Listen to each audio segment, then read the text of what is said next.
Assalamualaikum warahmatullahi wabarakatuh. Kami dari kelompok 6 di sini akan membahas materi dari perkembangan peserta didik, yaitu perkembangan afektif. Kelompok 6 ini terdiri dari saya sendiri, Dea Fitri Ayuning Tias, kemudian Bunga Fakih, Cantika Nanda Permata, Christine Dewi Ayudia Pitaloka, dan Firial Hana Safitri. Dan yang pertama akan bacakan materi adalah Firial Hana Safitri.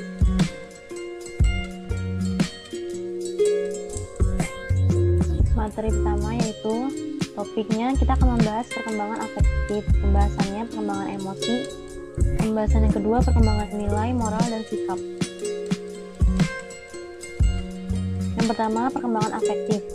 Ranah afektif adalah ranah yang berkaitan dengan sikap dan nilai. Ranah afektif mencangkup watak perilaku seperti perasaan, minat, sikap, emosi, dan nilai. Beberapa pakar mengatakan bahwa sikap seseorang dapat diramalkan perubahannya bila seseorang telah memiliki kekuasaan kognitif tingkat tinggi. Perkembangan afektif adalah proses perkembangan individu atau perubahan-perubahan internal untuk menjadi individu yang baik dan juga masyarakat sosial yang baik.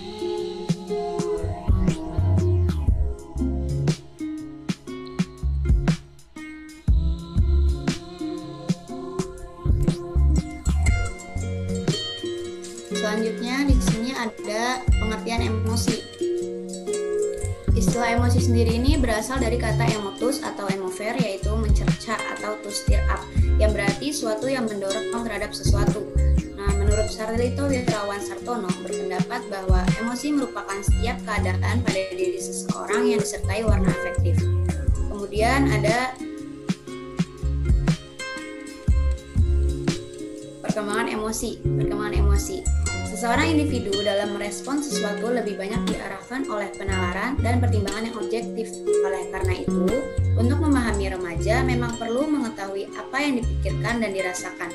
Untuk memahami dunia remaja, perlu kita lihat ke dalam kehidupan emosionalnya dan memahami perasaan-perasaannya, baik perasaan dirinya sendiri maupun tentang orang lain. Selanjutnya akan dibahas materi selanjutnya oleh rekan saya, Bunga Fakih. Selanjutnya ada karakteristik perkembangan emosi.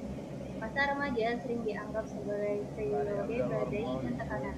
Suatu masa di saat ketegangan emosi meninggi sebagai akibat perubahan fisik dan kelenjar. Wheeler 1972 membagi ciri-ciri emosional remaja menjadi dua rentang usia, yaitu yang pertama ciri-ciri emosional remaja usia 12 sampai 15 tahun. Yang kedua, ciri-ciri emosional remaja usia 15 sampai 18 tahun. Selanjutnya ada beberapa kondisi emosional remaja. Yang pertama, cinta atau kasih sayang. Faktor penting dalam kehidupan remaja adalah kapasitasnya untuk mencintai orang lain dan kebutuhannya untuk mendapatkan cinta dari orang lain. Yang kedua, gembira. Rasa gembira ini akan muncul jika segala sesuatu berjalan dengan baik atau sesuai dengan yang ia inginkan. Yang ketiga, kemarahan dan permusuhan.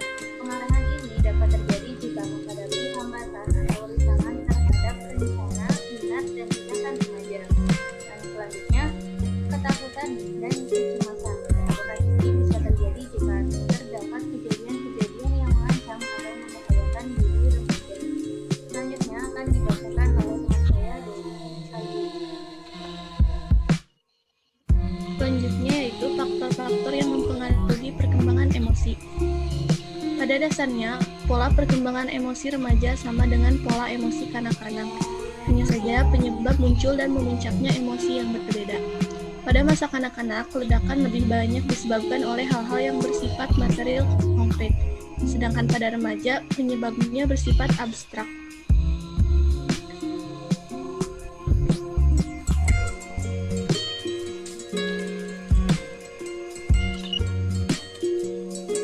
Kemudian ada perkembangan nilai. Dalam Kamus Bahasa Indonesia, nilai adalah angka atau angka kepandaian.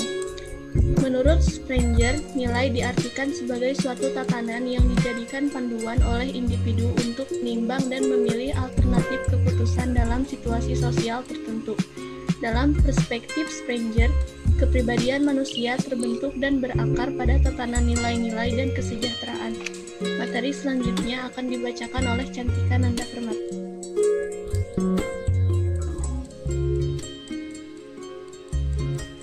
Selanjutnya adalah perkembangan moral.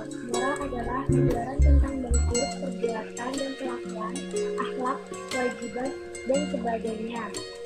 Dalam moral diatur segala perbuatan yang dinilai tidak baik dan perlu dihindari.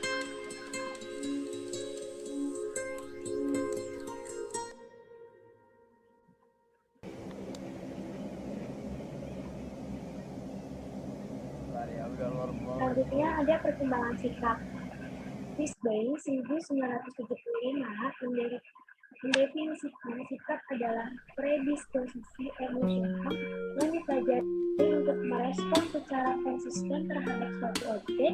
Sikap merupakan variabel laten yang mendasari, mengarahkan, dan mempengaruhi perilaku. Selanjutnya akan dijelaskan oleh Christian. Materi yang terakhir yaitu upaya-upaya yang dapat dilakukan dalam mengembangkan nilai, moral, dan sikap remaja. Yang pertama, menciptakan komunikasi. Hendaknya ada upaya untuk mengikutsertakan remaja dalam beberapa pembicaraan dan dalam pengambilan keputusan keluarga. Sedangkan dalam kelompok sebaya, remaja turut serta secara aktif dalam bertanggung jawab dan penentuan maupun keputusan kelompok. Yang kedua, yaitu menciptakan iklim lingkungan yang serasi. Usaha pengembangan tingkah laku nilai hidup tidak hanya merupakan pendekatan intelektual semata, tetapi juga mengutamakan adanya lingkungan yang kondusif di mana faktor-faktor lingkungan ini merupakan penjelmaan yang konkret dari nilai-nilai hidup tersebut.